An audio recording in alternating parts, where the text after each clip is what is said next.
Evangelho do Senhor segundo escreveu Mateus, capítulo 21. Glória a Deus. Rapaz, tem um anjo aqui, a caneca ficou cheia que eu nem vi.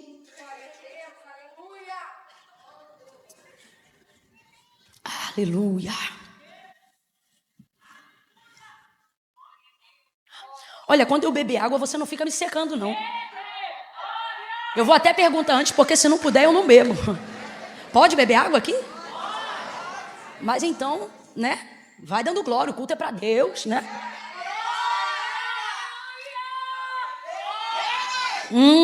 Já vi que eu posso mesmo.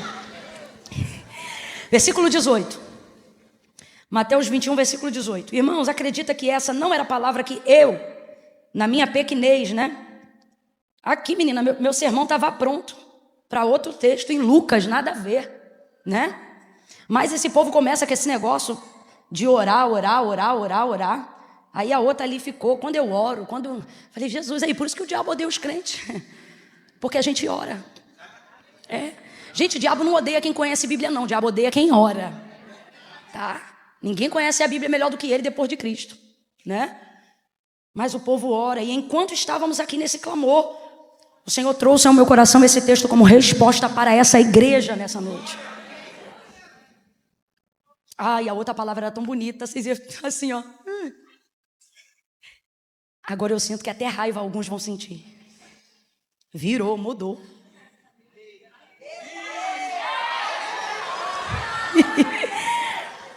Mas sempre é de Deus, amém? E tudo que é de Deus é bom. Versículo 18 do capítulo 21 de Mateus diz assim: de manhã, ao voltar para a cidade, teve fome. De manhã, ao voltar para a cidade, teve fome. E avistando uma figueira à beira do caminho, dirigiu-se a ela, mas não achou nela senão folhas. E disse-lhe: nunca mais nasça fruto de ti. E a figueira secou-se imediatamente. Diga amém pela exposição do texto. Amém. Diga misericórdia pelo conteúdo do texto. Senta dando glória a Deus aí. Glória a Deus. Glória a Deus. Glória a Deus. Tu tem assim um órgão mais pesado? Tipo aquelas igrejas, sabe assim, americanas, que as irmãs dão lugar assim. Uma coisa mais...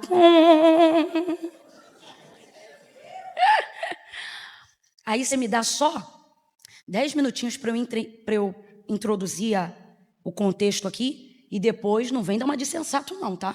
Porque eu tô vendo que você tem um rosto muito sensato. Quando eu ficar doida ali, tu vai ficar doido comigo. Eu e tu e eu.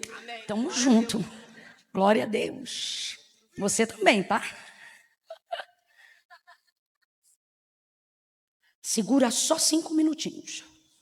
Glória a Deus. Rapaz. É forte.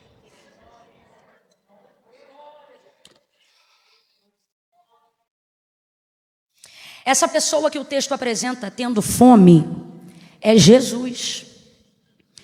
Jesus está vindo de uma caminhada, de uma jornada ministerial, né? Cumprindo aqui o exercício do ofício dele terreno.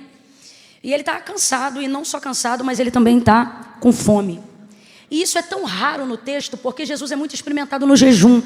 Quando você vai vendo o ministério de Cristo, na verdade, a vida de Cristo, você vai vendo como ele era experimentado na disciplina que coloca a carne no lugar que ela tem que estar. Que lugar é esse? Um lugar onde ela não impera as suas vontades. Todavia, ele é revestido de carne, né? João 1, o verbo se fez carne.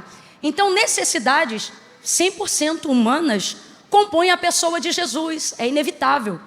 Contudo, a fome, vou te dar um exemplo para você entender. A fome, ela praticamente quase que nunca se apresentava. E isso se dá justamente pela forma do tanto que ele era experimentado. Você vê, lá para depois de 40 dias, no início da aprovação ministerial, Lucas 4, quando ele foi conduzido pelo Espírito ao deserto para ser tentado pelo diabo, lá, o texto diz que a fome dele só vai se apresentar depois dos 40 dias. O que sugere a ideia de que não foi tão imediatamente que os anjos vieram e o serviram, mas como se ainda tivesse passado mais um cadinho de tempo, não que viesse a romper mais um dia, mas sem aquela necessidade frenética, sabe, de comer. E aí o texto diz, teve fome, e então os anjos o serviram, né? Não quando o diabo foi embora, mas quando ele teve fome. Então, isso sugere mais um pouquinho de tempo. Agora você vê, eu não estou falando de 7 dias, nem de 14, eu estou falando de 40 dias. Em mais 2 outras ocasiões, você vai ver pessoas querendo fazê-lo comer. Uma delas é a própria família. Haja vista que já tinha um tempo que ele não voltava para casa, no cumprimento do exercício ministerial terreno dele aqui na época. E a própria mãe e os irmãos tentaram convencer ele, quase que interditá-lo, para falar a verdade, porque viu que ele estava tendo um comportamento muito sobrenatural para um ser humano de carne e osso, né? E aí ele vai responder à sua própria mãe, dizendo, a minha comida e a minha bebida é fazer a vontade daquele que me enviou.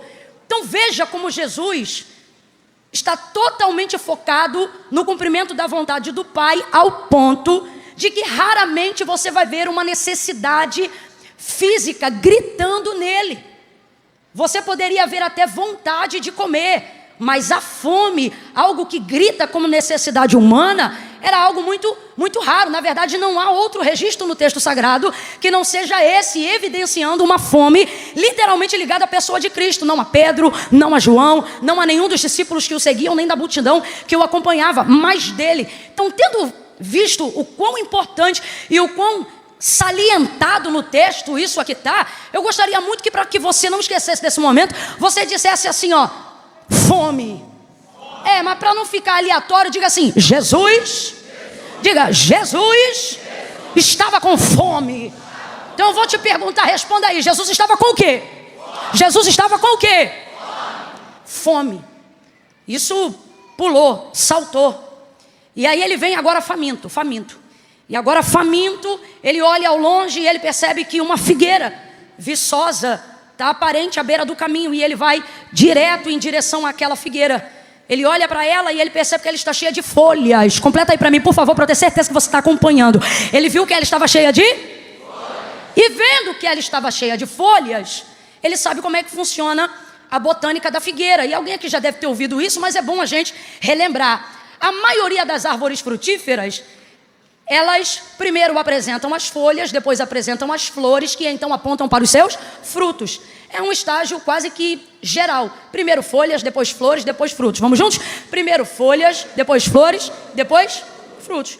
É basicamente assim. Quem tem uma jaqueira sabe do que eu estou falando. Quem tem uma mangueira sabe do que eu estou falando. Quem tem uma goiabeira sabe do que eu estou falando. Primeiro vem as folhas, depois vem as flores, que às vezes são flores de fato e às vezes são apenas brotos, né, coloridos, que apontam que os frutos estão chegando. É basicamente assim. Só que a figueira tem uma botânica diferente da maioria dessas plantas e dessas árvores frutíferas. Como é que funciona na figueira? Primeiro, ela usa todo o esforço da sua raiz, ela usa todo o esforço da sua condição como árvore, como planta, para empregar o crescimento e a geração dos seus frutos. Então, o que a figueira dá primeiro? Folhas ou flores? Nenhum dos dois, ela dá fruto, eu acabei de contar agora. Ela usa toda a energia, você tinha que ter arriscado nenhuma das opções acima. Ela usa toda a capacidade, todo o potencial dela em priorizar os frutos. Então eu vou te perguntar de novo, qual é a prioridade da figueira? O que é que nasce primeiro nela? Frutos. Então olha como é que ela funciona. Primeiro ela produz os frutos como evidência de que os frutos já nasceram, de que os frutos já foram gerados. Aí ela começa a produzir a largura das folhas, colocando brilho nas folhas, viço nas folhas. Aí a fotossíntese começa a acontecer. Os frutos vão engordando. Se houver necessidade de um broto ou outro, vai aparecendo. E o caule vai ficando cada vez mais forte. Então veja como a ordem é completamente inversa à maioria das plantas que a gente está acostumado. Ela usa todo o empenho para a produção dos frutos. Depois que os frutos já estão produzidos, aí sim, vem folhas. E aí vem a vitalidade dessas folhas. Então guarde isso. As folhas são a evidência. Elas são o oi da figueira. Oi, eu já tenho frutos. Elas são o olá, sejam bem-vindos, eu já produzi. Quem são as folhas dentro da figueira? As folhas são o anúncio. Quem são as folhas da figueira? As folhas da figueira é a verdade que lhe antecede. As folhas da figueira mostram que ela não está em processo, que ela já deu resultado. Por isso, quando a fome de Jesus se apresenta, o texto diz que avistando, e o texto é enfático em dizer, avistando que ela já estava cheia de folhas. Então ele foi em direção a ela por causa de quê, gente? Porque ela estava cheia de... Isso. Então ele compreendeu o que qualquer um que conhece a botânica da figueira, e ele, como judeu que era, sabia. Porque se tem uma coisa que tem em Jerusalém, em todas as circunvizinhas, cidades ligadas a ela, é figueira, é figo. Então ele, vendo que ela estava cheia de folhas, depois você olha aí de novo o texto, vendo que ela estava cheia de folhas, vendo, ou seja, ele observando que ela estava cheia de folhas, o que ele deduziu automaticamente? Já está com fruto. Por quê? Porque na figueira a folha é a evidência de que o fruto não vai nascer, de que o fruto já nasceu, de que o fruto não está chegando, de que o fruto já chegou. Então vai ele em direção a ela e ele está com fome. Quando ele chega perto dela, você leu comigo, o texto diz que ele procura, mas não achou. Camila, onde diz que ele procura? Quando diz que não achou, você só não acha aquilo que você está procurando. Ele não achou, então ele procurou. Ele está procurando, escute isso aqui, ele não está procurando possibilidades, ele está procurando uma realidade. Ele não está procurando uma chance, guarde isso aqui. Ele não está procurando uma chance, ele está procurando uma realidade. Ele não está procurando um potencial para o futuro, ele está procurando uma realidade para o presente. Ele não está procurando algo que está por vir, ele está procurando algo que já deveria estar aqui. E aí, dentro desse contexto, Jesus começa a procurar. E se tem uma coisa, eu não sei ele, mas se tem uma coisa que deixa a gente furioso, é a gente ter que procurar alguma coisa que a gente achava que tinha, e a gente ter que procurar isso na hora que a gente está com fome. Aí agora eu não vou falar dele, vou dar só uma pausa para poder falar da gente. Como é que você se sente quando você pega um negócio que tu bota na geladeira atrás do pote de manteiga e você diz assim, cara, isso aqui está muito bom, nossa, isso aqui está muito bom, quando eu chegar do trabalho eu vou botar isso aqui no micro-ondas e eu vou comer isso aqui. E aí você chega, irmão, com fome. Você abre a geladeira. Quem já teve essa experiência maravilhosa? Não precisa levantar a mão não, perdoa. Quando você abre, irmão, é na hora. De onde a gente estiver, a gente diz, cadê o negócio que eu deixei aqui? Aí chega alguém, quando tem coragem, porque tem gente que não tem, né? Fica assim, cadê o negócio que eu deixei aqui? Ninguém sabe, ninguém viu, todo mundo some. Quem não estava dormindo, finge que está dormindo. Ninguém encontra quando não vem alguém. Lá em casa, vez ou outra, aparece alguém quando eu estou pedindo algo que eu deixei ali de... a justificativa sempre começa assim, era seu. Que eu não sabia que... E nada disso muda uma frustração que fica presente dentro da gente. Qual?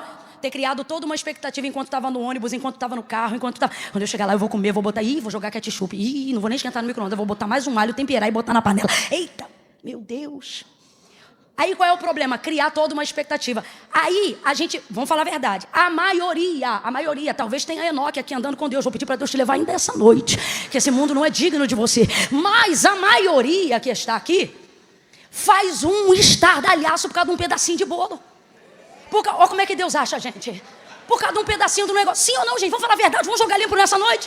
É um pedacinho. Então quem está do outro lado, e às vezes até sabe que você é uma pessoa generosa, gente boa, não consegue entender esse escândalo. A pessoa começa a dizer, cara, você não está bem, era só um doce. Cara, você não está bem, era um pedaço velho de lasanha. Cara, para que você está fazendo esse escândalo? Era só isso, era só aquilo. Uma quentinha velha. Aí, quem comeu normalmente se justifica dizendo assim, cara, só tinha um pedacinho assim, ó. Eu tô mentindo. Você sabe, você já se justificou muitas vezes assim.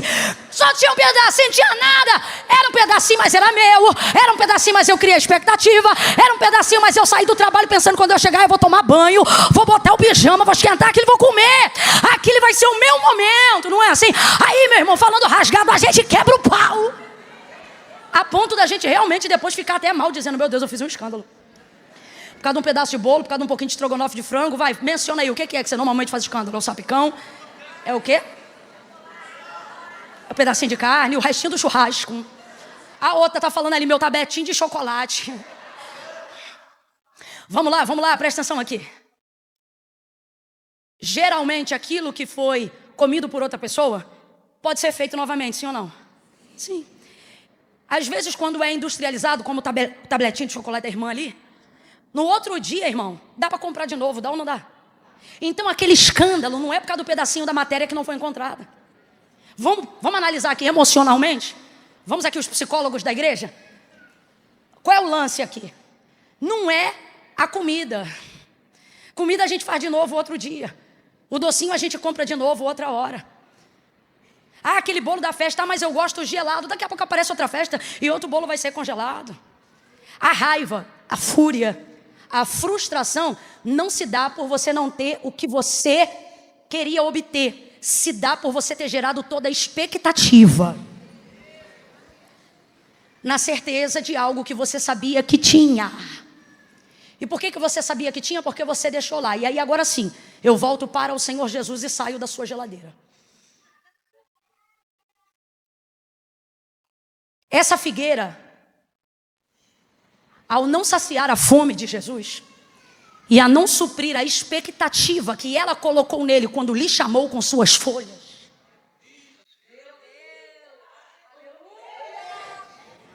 foi quem fez ele dizer para ela, foi o que fez ele dizer para ela, nunca mais. E eu quero deixar muito claro aqui que Jesus não está com raiva, porque eu comecei essa mensagem dizendo que se tem alguém experimentado na ausência de necessidade física e carnal por causa da prática do jejum, é Jesus. Então isso aqui não é fúria de fome que nem eu e você ficamos quando a gente está com fome, não. Isso aqui é sentença disciplinatória. Agora você está me olhando e dizendo, tá, mas isso é sobre plantas. E é agora que a gente tem que deixar numa abertura aqui profética bem inteligível. Isso não é sobre plantas. Porque plantas não têm alma, plantas não precisam do nome no livro da vida. Isto daqui é sobre pessoas. Isto aqui é Jesus sentenciando plantas para trazer exemplo para pessoas. Todas as vezes que estivermos no tempo da misericórdia, Deus usará coisas para trazer exemplo, para que não puna pessoas neste mesmo contexto. Então alguém pode olhar e dizer, Jesus estaria irado. Não, Jesus está cheio de misericórdia. Porque isso no fundo não é sobre plantas. Aí Jesus, que é o dono da vida, e aí agora é o segundo choque do texto. O primeiro é a fome e o segundo é essa sentença. Por quê? A gente não vê Jesus fazendo o que ele fez aqui, irmão. Isso aqui é raríssimo na Bíblia. Você não vê o dono da vida dizendo morra. Você não vê aquele que cura dizendo sangue. O que nós vemos na pessoa de Jesus é ele olhando para quem não tem e dizendo tenha. É ele olhando para quem não pode fazer e ele dizendo faça. Vamos falar a verdade aqui do histórico do nosso Senhor, para você entender o quão forte é o que está acontecendo aqui. Jesus não olha para um leproso e diz para ele, continue com lepra. Não. O leproso disse, se tu quiseres tu podes me limpar. E ele disse o quê? Eu quero. Jesus disse, ser limpo. Jesus não olha para alguém que está enfermo e mantém a enfermidade conservada naquela pessoa. Aos enfermos ele declara libertação. Aos sem saúde ele repreende a doença. Aos cativos ele declara libertação. Aos presos ele determina soltura. Aos passivos de juízo ele os absolve com misericórdia. Aos cegos ele diz veja.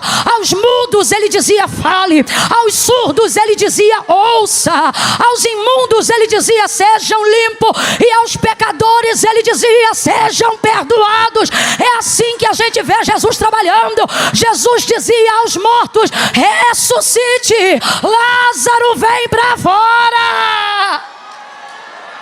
Era assim que ele operava. Aos caídos ele dizia levanta. Às mulheres ele dizia gere vida. Eu nunca vi Jesus esterilizar ninguém. Então, pelo amor de Deus, redobre a sua atenção, porque ele está olhando para essa figueira e o dono da vida não vai deliberar um decreto de vitória, vai deliberar uma sentença de morte. Ele diz morte eterna, porque ele diz nunca mais. Ele não disse, nessa estação você não gera mais. Ele não disse, só para você me ajudar com esse irmão que está aí do lado, fala aí para ele, não é sobre plantas. Não, mas ela está falando o tempo todo, olha aí para ele, olha para ele. Não é sobre planta não. E se você não se encontrou, você vai se encontrar. Ele olha para ela e por ela não ter nenhum fruto, apesar de carregar o anúncio das folhas de que tinha, e ele vai dizer para ela, nunca mais, gente.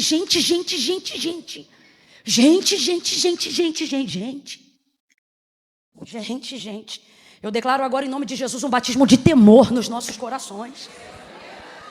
Nessa noite eu te confesso, não vou clamar por fogo, vou clamar por um batismo de temor nos nossos corações.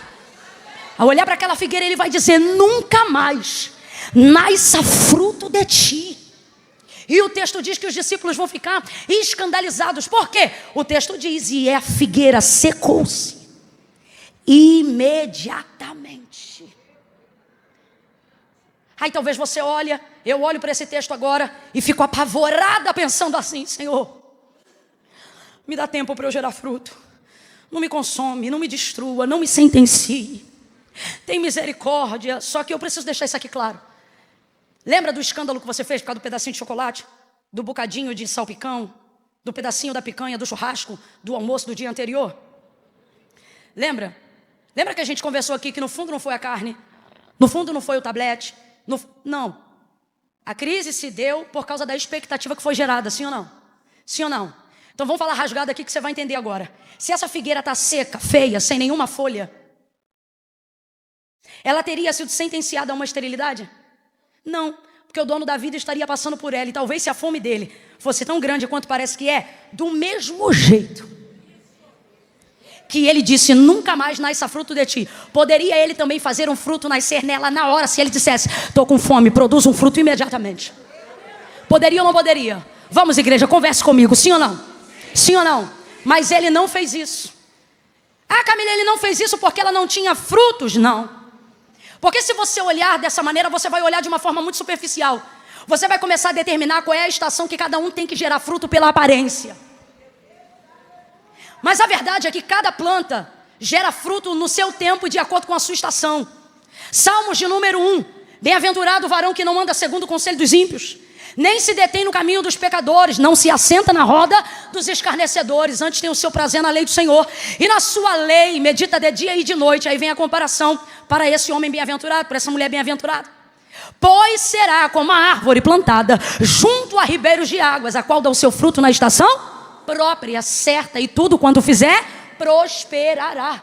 Cada um aqui tem um ponto de partida da vida. Ninguém saiu do mesmo lugar. Ninguém tem que pregar junto, cantar junto, ser ungido junto, crescer junto, prosperar junto, se mudar junto, ou qualquer coisa do tipo junto, sob referência da comparação de outro. Cada um aqui tem uma espécie, cada um aqui frutifica um tipo de fruto, cada um aqui tem um tempo determinado. Eu quero deixar muito claro que o nosso Deus, Ele não é um Deus que passa em revista para colher frutos de acordo com o tempo dele, mas para ministrar capacidade de produção de acordo com a estação de cada um. Ninguém é mais paciente do que ele. Ele mesmo vai dizer palavras do próprio Cristo. Quem ainda está comigo, diga eu aqui. Ele vai dizer, João capítulo de número 15, meu pai é o agricultor, eu sou a videira, vocês são as varas.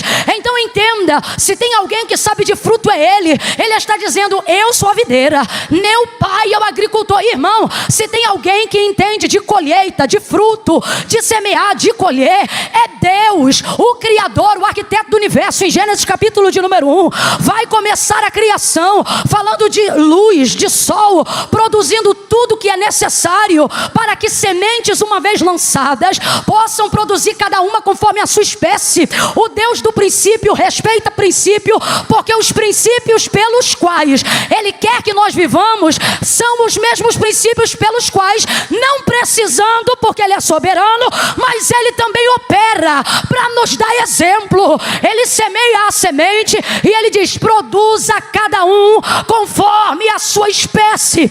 Quando Ele determina isso, sabe o que Ele determina também? Ninguém vai vai gerar o mesmo fruto, no mesmo tamanho, na mesma proporção. Tudo que Deus toca, Ele transfere identidade. Eu vou falar de novo e você vai entender. Tudo que Deus toca, Ele transfere identidade. Sua digital é identidade. Outra coisa, você nunca vai achar frutos, ainda que modificados transgenicamente, com a mesma proporção de açúcar, acidez, tamanho, forma, cor e brilho. Porque nós estamos falando das coisas que Deus faz, estamos falando das coisas que Deus cria, e Deus está dizendo a mim e a você: eu não quero humilhar a tua colheita, eu não quero destruir a tua identidade. O que eu não vou aceitar mais. E por que eu digo aceitar mais? Porque antes de Jesus passar, ela estava viva. Antes de Jesus passar, ela tinha possibilidade. Antes de Jesus passar, ela tinha uma chance. Ele bacaia sobre rementria. Ela tinha uma chance. Lhe digo que ela tinha a chance dobrada. Se ela fosse seca, dura, torta. Por quê? Porque é isso aqui que o texto quer enfatizar. O que Jesus quer enfatizar para os discípulos e consequentemente para nós nesse contexto? Que o problema não é não ter fruto. O problema é mostrar por aí a aparência de que tem. Por que uma sentença tão forte? Por que um decreto irreversível? Por que um nunca mais ao invés de um para sempre, como Salmo 1? Porque isso não é sobre esforço para produzir. Isso é sobre pegar o esforço da produção e colocar no status. É sobre pegar o esforço que deveria estar gerando a semente que foi plantada e produzindo a vitrine do que não tem no estoque. Isso é venda de vitrine, sem ter material para atender a encomenda.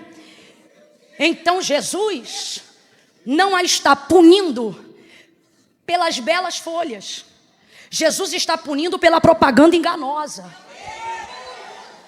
Aí eu volto a dizer para você entender que isso não é sobre não poder ter folhas. Só que as folhas devem ser a evidência daquilo que já existe. Porque no caso da figueira, as folhas não se acomodam para dizer aquilo que vai chegar. Você ouviu comigo, eu preguei, redobra a atenção. As folhas não são na figueira para dizer os frutos vêm aí. As folhas são um anúncio para dizer a quem está vendo que os frutos já vieram. E aí eu procurar fruto, não tem fruto? Nunca mais nasça fruto de ti. Vamos agora para uma terceira situação do texto. Qual é essa terceira situação, Camila? Poxa, ela não tinha, mas ela ainda podia ter. Sim ou não, gente? Ela ainda não tinha gerado, mas ela podia gerar, sim ou não? Sim ou não? Só que ele encerrou. Eu vou lhe falar algo, mas me ajude a continuar de novo e diga para o vizinho: não é sobre plantas.